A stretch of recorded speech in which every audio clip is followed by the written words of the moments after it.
Reka twongere tubasuhuze tubifurize ibihe byiza tubifurize igitondo cyiza igitondo cyuje umugisha kuri mwebwe mutega amatwi ndetse mugakurikirana amakuru n'ibiganiro tugenda tubagezaho. Turi mu gitondo cya tariki ya 4 z'ukwezi kwa kabiri umwaka wa 2026 nshuti bavandimwe, turabana namwe muri byinshi bikomeje kugenda bitangazwa, by'umwihariko birimo amakuru akomeje kugenda avugwa ku butaka bw'igihugu cy'u Burundi. Turaza guhera ku makuru avugwa cyangwa se aturuka mu gihugu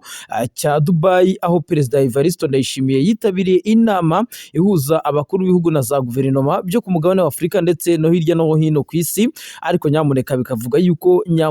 Perezida Evariste Ndayishimiye ubuzima bwe bwaba bwaragiye buhura n'akaga gakomeye cyane. Ubu amakuru aravuga yuko rero uyu mukuru w'igihugu cy'u Burundi ubuzima bwe burembye cyane, aho yajyanywe kwa muganga kitaraganya ku munsi w'ejo afashwe na heart attack cyangwa se n'ubundi biturutse ku burwayi bukomeye uyu mukuru w'igihugu cy'u Burundi yaramaranye iminsi, aho bivuga yuko yamaze kugenda ahumanywa na bamwe mu batavuga rumwe n'ubutegetsi, by'umwihariko bo muri CNDD-FDD. Turaza kugenda tureba uburyo bihagaze,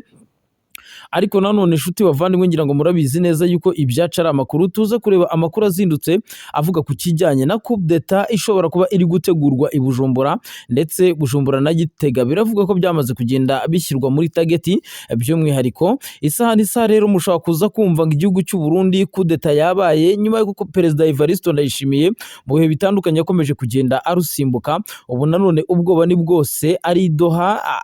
ari Dubai, ariko nanone umutima utari hamwe. Turabwira umugambi ukomeye cyane uri gucurwa n'abasirikare bakomeye ku butaka bw'iki gihugu cy'u Burundi, ariko turaza no kugenda tugaruka ku kijyanye no kuba aba basirikare b'abarundi bakomeje gutoreka urugamba, ariko uwo bita Prime Niyongabo yamaze kugenda atanga itegeko rikomeye cyane ry'uko bagomba kuba badepoje pasiporo zabo bitarenze ku itariki ya 10. Turaza kugenda tureba ibyo ari byo, tuze gukubitira mu bice bitandukanye, turebe amakuru akomeje kugenda avugwa, by'umwihariko mu burasirazuba bwa Kongo. Turebe intambara ikomeye cyane ikomeje kugenda ihuza inyeshyamba za M23 ndetse n'igisirikare cya leta ya Kongo abafatanyije n'igisirikare cy'u Burundi. Turebe i Burundi Perezida Evariste Ndayishimiye wanze yuko impunzi z'abakongomani zisubira mu gihugu cyabo. Leta zunze ubumwe za Amerika amaze kugenda itangira gufatira ibihano iki gihugu cy'u Burundi, aho ambasade y'u Burundi muri ambasade ya Leta zunze ubumwe za Amerika yamaze kugenda mu by'ukuri igira iki imara kugenda mu by'ukuri ifungwa hariya mu gihugu cy'u Burundi. Turaza kugenda tugaruka mu zindi ngingo z'amakuru zigiye zitandukanye. Cy'u Burundi ashobora kuba afite uburwayi budasanzwe, ndetse uburwayi benshi batari kugerageza kubona, aho iki gitangazamakuru cyaje kugenda cyandika yuko umukuru w'igihugu cy'u Burundi ashobora kuba ari mu bihe bidasanzwe, nyuma yuko kandi mu gitondo amakuru yagaragaraga yuko uyu mukuru w'igihugu cy'u Burundi yagiriye uruzinduko mu gihugu cya Dubai na madamu wiwe. Benshi bagaragaza yuko mu byaba bimujyanye harimo no kujya gushaka ubuvuzi bwisumbuye, mu gihe mu gihugu cyiwe yari amaze iminsi azenguruka uburwayi afite mu by'ukuri budafite ubuvuzi. Inshuti bavandimwe, turaza kugenda tureba uburyo bihagaze, ariko nanone tutitaye ku bikomeje kugenda bivugwa ku buzima bwite bw'uyu mukuru w'igihugu cy'u Burundi. Turaza no kugenda tureba hariya mu gihugu cy'u Burundi bimeze bite kubo yasigiye ubutegetsi. Amakuru avuga yuko uyu mukuru w'igihugu cy'u Burundi ubuzima bwe ashobora kuza kubusoza nka Lieutenant General Adolphe Nshimiyimana. Uyu akaba ari umusirikare ukomeye cyane ku butaka bw'igihugu cy'u Burundi waje gupfa mu mwaka 2015. Turaza kugenda tubabwira impamvu ndetse n'igereranywa rikomeye cyane uyu mukuru w'igihugu cy'u Burundi akomeje kugenda akorerwa. Nanone kandi abatavuga rumwe n'ubutegetsi ndetse n'abadakunda uyu mukuru w'igihugu cy'u Burundi bagenda bagaragaza yuko mu by'ukuri uyu mukuru w'igihugu cy'u Burundi ngukurikije uburyo uburwayi bukomeje kugenda bumugaragara ashobora kuzashiduka agiye mbere ye ya Bunyoni, nk'uko General Bunyoni afungiwe i Gitega, ndetse akaba yarakomeje kugenda asaba imbabazi zikomeye cyane, ariko Perezida Evariste Ndayishimiye we akagenda mu by'ukuri agaragaza yuko nta mbabazi akeneye kuba yagenda amuhereza. Turaza kugenda tureba uburyo bihagaze, ariko nanone tukiri ahangaha tuze kureba amakuru akomeje kugenda avugwa mu gisirikare cy'u Burundi. Turebe amavugurura akomeye cyane Perezida Evariste Ndayishimiye aba yasize akoze. Tuze kugenda tureba intambara ishobora kuza kuvuka mu gisirikare cy'u Burundi hagati ya Generali Prime Niyongabo ndetse n'abasirikare biwe, nyuma yuko yasohoye ultimatum cyangwa se yamaze kugenda asohora ibaruwa isaba abasirikare bose b'igihugu cy'u Burundi Burundi bafite amapasiporo kugeza ku itariki 10 kuba bamaze kugenda bazidepoza muri etat major y'iki gihugu cy'u Burundi, ariko nanone akaba ari passport ordinaire cyangwa se pasiporo y'umuntu ku giti kiwe, ari pasiporo atari pasiporo y'akazi. Ndetse ibi bikagaragaza yuko bamwe mu basirikare b'u Burundi bari basanzwe bafite umugambi wo gutoroka igisirikare cy'u Burundi, bikagaragara yuko bamaze kugenda bagirwaho imbogamizi n'ayo mahitamo cyangwa se n'icyo cyifuzo gikomeye cyane cyamaze kugenda gishyirwa hanze n'umugaba mukuru w'ingabo z'u Burundi. Turaza kugenda tubabwira nanone icyo bita corruption cyangwa se igiturire mu rurimi rw'ikirundi gikomeje kugenda kigaragara mu gisirikare cy'u Burundi mu kugira ngo hatoranywe abagomba kujya ku butaka bw'igihugu cya Kongo guhangana n'inyeshyamba za M23. Benshi biravugwa yuko bari gutanga ruswa kugira ngo batajyanwa ku butaka bw'igihugu cya Kongo, abatayafite akaba ari bo bari kwisanga bajya guhangana bikomeye cyane n'inyeshyamba za M23. Turaza kugenda tureba raporo ya Loni yamaze kugenda ishinze igihugu cy'u Burundi yuko cyaba kiri gukorera sabotage impunzi z'abakongomani zahungera ku butaka bw'igihugu cy'u Burundi, ariko kugeza izi saha leta y'igihugu cy'u Burundi ikaba yarakomeje kugenda isabwa yuko aba baturage bakingurirwa umupaka wakavimvira bagasubira ku butaka bw'igihugu cya Kongo, cyane cyane yuko aho bahunze intambara hamaze kugenda ahagaruka amahoro. Tukiri aho ngaho turaza kugenda tureba amazina akomeye cyane, turebe amakuru avugwa mu butasi bw'igihugu cy'u Burundi, aho bivugwa yuko General Niyombare usanzwe amaze igihe kinini mu buhungiro bw'iki gihugu cy'u Burundi, biravugwa yuko ubutasi bw'igihugu cy'u Burundi mu minsi itari mike bashobora kuza kumugarura ku butaka bw'igihugu cy'u Burundi akagezwa imbere y'inkiko, mu by'ukuri akaburanishwa nk'uko leta y'igihugu cy'u Burundi mu bihe bitandukanye yakomeje kugenda igaragaza cyangwa se isaba leta y'u Rwanda yuko mu gihe mu gihe leta y'u Rwanda yaba isa naho icumbikiye abasize bakoze ibyaha ku butaka bw'igihugu cy'u Burundi, leta y'u Rwanda ifite gufasha leta y'u Burundi kugira ngo barebe uburyo hagenda hatangwa ubutabera kuri abo bose bivuga yuko bagiye bakora ibyaha yaba ku mpande zombi. Turaza kugaruka ku buzima bwo bita Rabine, ngira ngo muramuzi n'umwe mu banyamakuru bakoraga ku butaka bw'igihugu cy'u Rwanda, ariko mu kwezi kwa 10 ubwo yageragezaga kugira uruzinduko ku butaka bw'amavuko aribwo butaka bw'igihugu cy'u Burundi, yaje kugenda shimutwa mu buryo bukomeye cyane. Ubu rero amakuru avugwa ku buzima bwiwe nayo turaza kugenda tubabwira uburyo twayatohoje, gusa ikiriho cyo nuko bamwe bemeza yuko ashobora kuba ari mu buzima, abandi bakavuga yuko ashobora kuba yaramaze kugenda agandagurwa n'urwego rushinzwe ubutasi ku butaka bw'igihugu cy'u Burundi ari rwo CNL. Nibyo reka turebe rero amakuru guhera mu gitondo cya kare twakomeje kugenda tubona amafoto acicikana agaragaza umukuru w'igihugu cy'u Burundi yuko ashobora kuba ari muri cas de force majeure cyangwa se ari mu bihe bidasanzwe.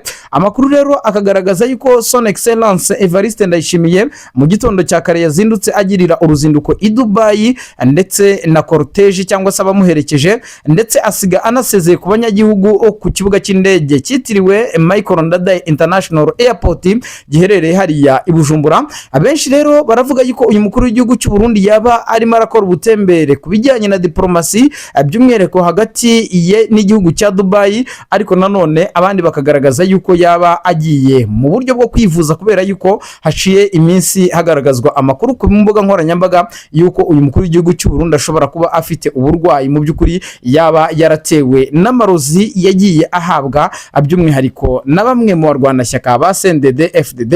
Turaza kugaruka kandi nanone tubabwire yuko rwabo rwa X bafite ibyo baje kugenda batangaje umunsi hazaberaho inama ikomeye cyane yo gutangazaho ugomba kuzaba kandida perezida mu matora ateganyijwe umwaka utaha, umwaka w'2027, ariko nanone ntago mu by'ukuri bari banzura ngo ninde ugomba kuzabaserukira mu gihe umukuru w'igihugu cy'u Burundi zisaha ari we perezida Evariste Ndayishimiye atakiri mu bahabwa amahirwe yo kongera guhabwa icyizere cyo kuyobora iki gihugu cy'u Burundi. Tuza gukubitira muri presidence y'iki gihugu cy'u Burundi tubabwire umwuka uburyo uhagaze, turebe amakuru y'abatavuga rumwe n'ubutegetsi by'umwihariko bw'iki gihugu cy'u Burundi bavuga bati iki cyari cyo gihe gikomeye cyane cy'abashaka gukora kudeta kugira ngo bafatirane umukuru w'igihugu cy'u Burundi akiri mu gihugu cya Dubai, ariko nanone benshi bagakubitira agatoki ku kandi bavuga bati umukuru w'igihugu cy'u Burundi yakinnye diplomasi ikomeye cyane muri iyi minsi, aho yongeye kwigarurira imitima ya benshi ndetse akongera kwigarurira umubano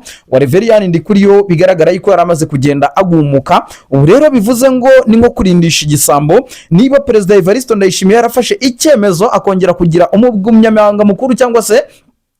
umugaba mukuru uyoboye CNDD-FDD, reka nkoresha iryo jambo cyangwa mvuge chief coordinator wa CNDD-FDD ariwe Reverien Ndikuriyo. Izi saha rero bikaba byamaze kugenda bigaragaza yuko ari we mu by'ukuri urongoye uyu mugambwe, bivuze yuko pressure ikomeye cyane uyu mukuru w'igihugu cy'u Burundi Evariste Ndayishimiye yagendaga agira mu by'ukuri isa naho yamaze kugenda igabanuka, kubera yuko mu gihe Reverien Ndikuriyo yarakomeje gahunda ye yo kugaragara yuko yopoza bimwe mu bitekerezo bikomeye cyane umukuru w'igihugu cy'u Burundi yagendaga afata, ni nako umwuka wo kugaragaza yuko kutavuga rumwe n'ubutegetsi wagendaga wiyongera. Muranabizi neza yuko uyu mukuru w'igihugu cy'u Burundi yaratangiye kujya ashinza uyu mugabo Reverien Ndikuriyo ibikorwa birimo igiturire cyangwa se ruswa, ariko nanone igikomeye cyane yagendaga amushinza byari kugenda hagaragara gukorana kwa Reverien Ndikuriyo n'abatavuga rumwe n'ubutegetsi, barimo umugabo uri mu buhungiro ariwe mu by'ukuri General Niyombare, no gukorana na Red Tabara. Ariko bizi saha kuba yarongeye kugarurwa icyizere cyo kugaruka mu badede ndetse akaba n'umuyobozi w'iri shyaka rya CNDD-FDD, ibi ni ibigaragaza yuko mu by'ukuri Perezida Evariste Ndayishimiye yaba akomeje kugenda akina diplomasi ikomeye cyane, ariko nanone akavuga yuko mu by'ukuri yaba ari amezi asigaje kugira ngo akomeze ayobore iki gihugu cy'u Burundi, kuko mu mboni z'abadede, mu mbona kazoza z'abadede ntago Perezida Evariste Ndayishimiye mu by'ukuri agaragaramo. Nibyo rero turaza kugaruka ku ngingo nyinshi, ubwo turakubitirana none mu burasirazuba bwa Kongo tubabwira uburyo bizindutse mu ntambara ikomeye cyane inyeshyamba za M23 zizindutse ziraswaho ibisasu bikomeye cyane n'ingabo z'u Burundi, ariko nanone tuze kugenda tureba amakuru ajyanye n'impunzi z'abakongomani zirara ku butaka bw'igihugu cya Kongo zimaze iminsi zisaba yuko zarekurwa zigataha, ariko Perezida Evariste Ndayishimiye akanga kubarekura kubera yuko ategereje inkunga ashobora kuba yagenda ahabwa n'ishami rishinzwe impunzi mu muryango w'abibumbye. Ibyo byose nibyo turi buze kugenda tubarambura cyangwa tubabwira, ariko namwe mukiri aho ngaho icyo mukwiye kudukorera kandi dukwiye kubona cyanyu ni subscribe, ni like, ni share. Mu by'ukuri ibi biganiro byose tugenda tubagezaho bikabageraho gatanu kuri kagenzi kako. Nibyo rero amakuru azindutse muri iki gitondo, biravuga yuko umukuru w'igihugu cy'u Burundi guhera ku munsi w'ejo yiriwe mu bitaro byitiriwe Tamim bin Hamad hano mu gihugu cya Dubai, aho bivuga yuko uburwayi bwiwe bwakomeje kugenda bukurikiranwa mu buryo bukomeye cyane, ndetse bimwe mu byo yagirizwa cyangwa mu byo ashinzwe kuba yabarwaye harimo na heart attack cyangwa se kugira ikibazo cy'umutima, nkuko bimwe mu bitangazamakuru birimo Actualité.cd byaje kubyandika, ibitangazamakuru birimo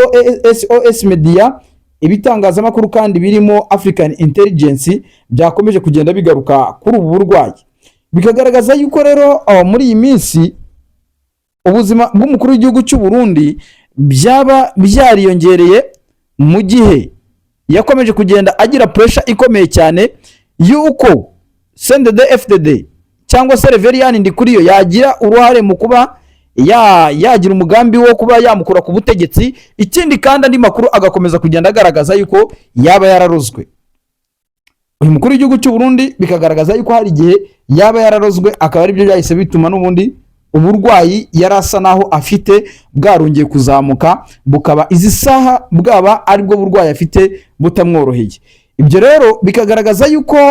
bikurikije ibyo umukuru w'igihugu cy'u Burundi muri iyi minsi akomeje kugenda agaragaza, yaba ubwo burwayi, yaba kugerageza gushaka kuba gashoza ntambara ku butaka bw'igihugu cy'u Rwanda, ndetse anagaragaza ubushotoranyi mu mvugo ze, benshi banatinya kuvuga yuko ari ingunguru iri mu busa, kuko iyo RDF avuga arayizi, imirwanire yayo arayizi, ariko mu by'ukuri akarengaho akajya kushaka kuba impamvu yuko intambara hagati y'igihugu cy'u Rwanda n'igihugu cy'u Burundi zongera kwaduka. Ibyo rero ni akaga gakomeye cyane gakomeje kugenda kagwirira aka karere, by'umwihariko tugaruka mu gihugu cy'u Burundi kugenda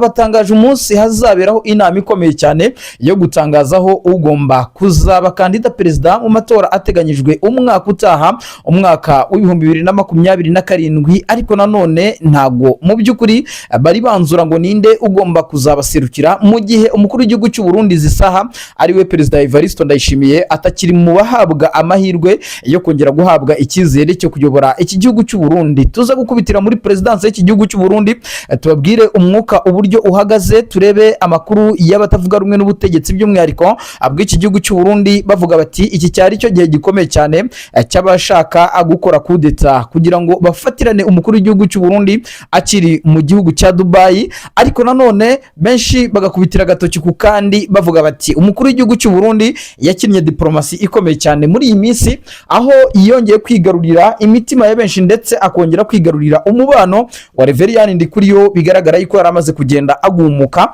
Ubu rero bivuze ngo ni nko kurindisha igisambo. Niba Perezida Evariste Ndayishimiye yarafashe icyemezo akongera kugira umugumyamabanga mukuru cyangwa se umugaba mukuru uyoboye CNDD-FDD, reka nkoresha iryo jambo cyangwa mvuge chief coordinator wa CNDD-FDD ariwe Reverien Ndikuriyo, izi saha rero bikaba byamaze kugenda bigaragaza yuko ari we mu by'ukuri urongoye uyu mugambwe. Bivuze yuko pressure ikomeye cyane uyu mukuru w'igihugu cy'u Burundi Evariste Ndayishimiye yagendaga agira mu by'ukuri isa naho yamaze kugenda igabanuka, kubera yuko mu gihe Reverien Ndikuriyo yarakomeje gahunda ye yo kugaragara yuko yopoza bimwe mu bitekerezo bikomeye cyane umukuru w'igihugu cy'u Burundi yagendaga afata, ni nako umwuka wo kugaragaza yuko kutavuga rumwe n'ubutegetsi wagendaga wiyongera. Muranabizi neza yuko uyu mukuru w'igihugu cy'u Burundi yaratangiye kujya ashinza uyu mugabo Reverien Ndikuriyo ibikorwa birimo igiturire cyangwa se ruswa, ariko nanone igikomeye cyane yagendaga amushinza byari kugenda hagaragara gukorana kwa Reverien Ndikuriyo n'abatavuga rumwe n'ubutegetsi, barimo umugabo uri mu buhungiro ariwe mu by'ukuri General Niyombare,